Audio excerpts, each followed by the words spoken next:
और आइए बुलेटिन की शुरुआत करते हैं तेज रफ्तार खबरों के साथ।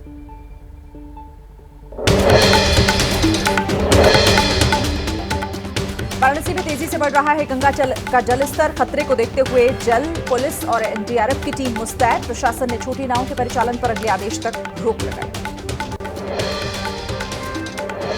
यूपी के उन्नाव में बाढ़ प्रभावित इलाकों में एक्शन में आया प्रशासन। बाढ़ पीड़ितों को बांटा गया खाने पीने का सामान। डॉक्टर्स की टीम भी मुस्तैद की गई।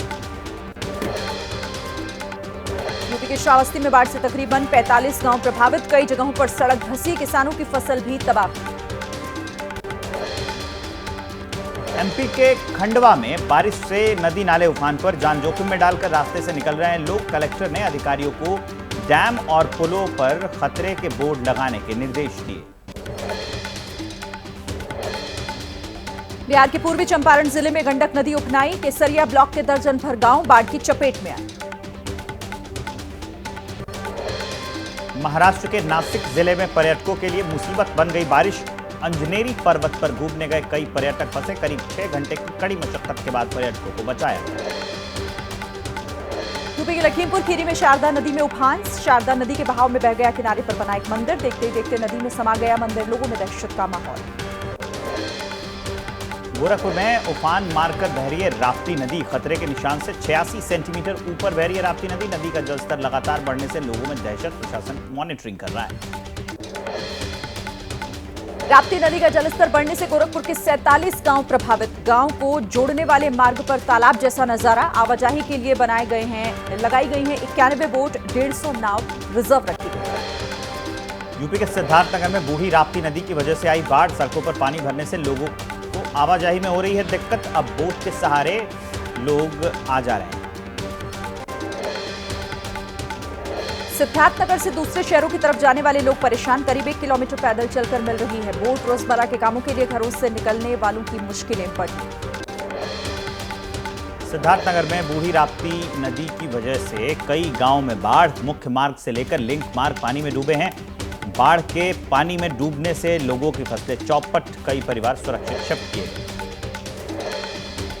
गोरखपुर में राप्ती नदी से प्रभावित इलाके में लोगों के पास खाने पीने की चीजें पहुंचा रहा है प्रशासन। पीड़ितों में राहत सामग्री बांटने के बाद अब प्रशासन ने लंच पैकेट्स भी तैयार किए। सीतापुर में तीर्थ स्थल नैमिषारण्य के घाट जलमग्न हो गए। गोमती नदी का जलस्तर बढ़ने की वजह से घाट पानी में डूब गए। राजघाट पर सीएम योगी का ड्रीम प्रोजेक्ट भी पानी में डूब गया। बस्ती का अटल आवासीय विद्यालय बना तालाब। मनोरमा नदी की वजह से स्कूल परिसर में हर तरफ पानी ही पानी। एहतियातन स्कूल बंद किया गया। बच्चों को भेजा गया घर।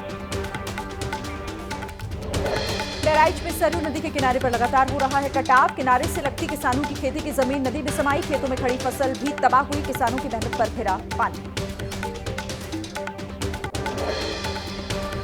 बहराइच में सरयू नदी की वजह से 4 तहसील में सबसे ज्यादा नुकसान। मोतीपुर, नानपारा और कैसरगंज में बाढ़ से बर्बादी का मंजर देखने को मिल रहा है। नदी में समाये घरों से बचा खुचा सामान लोग समेट रहे हैं। बाढ़ बारिश की मार झेल रहे यूपी के कई इलाके। उत्तर प्रदेश के मुख्यमंत्री योगी आदित्यनाथ ने बाढ़ को लेकर समीक्षा बैठक की। अधिकारियों से बाढ़ से बचाव के लिए किए गए राहत कामों का फीडबैक भी लिया। असम के मोरी गांव में बाढ़ से हालात बिगड़े हैं। ब्रह्मपुत्र नदी का जलस्तर बढ़ने से मोरी गांव में बाढ़ आ गई। कुछ इलाकों में पानी कम होने लगा है, लेकिन दूसरी जगह शिफ्ट हुए हैं लोग क्योंकि घरों में पानी घुसा हुआ है।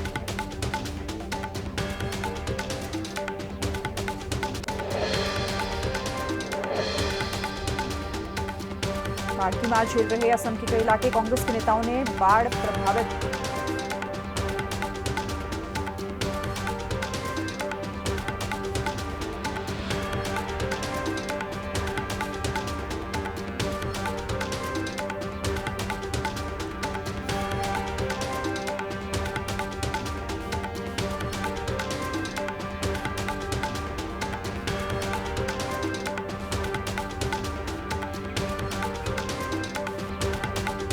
बाढ़ की वजह से कई इलाके पूरी तरीके से जलमग्न हो गए हैं। असम की तस्वीरें हैं ये, जहां पर बाढ़ की विभीषिका झेलने को मजबूर हैं लोग।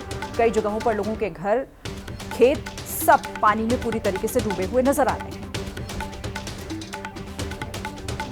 ब्रह्मपुत्र नदी में आई हुई ये बाढ़ है जिसकी तस्वीरें हम आपको दिखा रहे हैं। ये कितना भयावह मंजर है वो आप देखिए। फसलें तो बर्बाद हुई हैं, लोगों के घरों में पानी घुस गया है, ग्राउंड फ्लोर पूरा पानी से भरा हुआ है, सड़क दिखाई नहीं दे रही है। कई इलाकों में नाव का इस्तेमाल किया जा रहा है और लंबे समय से जो ये इलाका है ब्रह्मपुत्र नदी के पास वाला मोरी गाँव ये प्रभावित रहा है, तो उसकी तस्वीर हम आपको दिखा रहे हैं। आप इससे इस बाढ़ की विभीषिका को समझिए, इस खौफनाक मंजर को समझिए, लोगों का जनजीवन कैसे अस्त व्यस्त हो गया है इसको समझिए।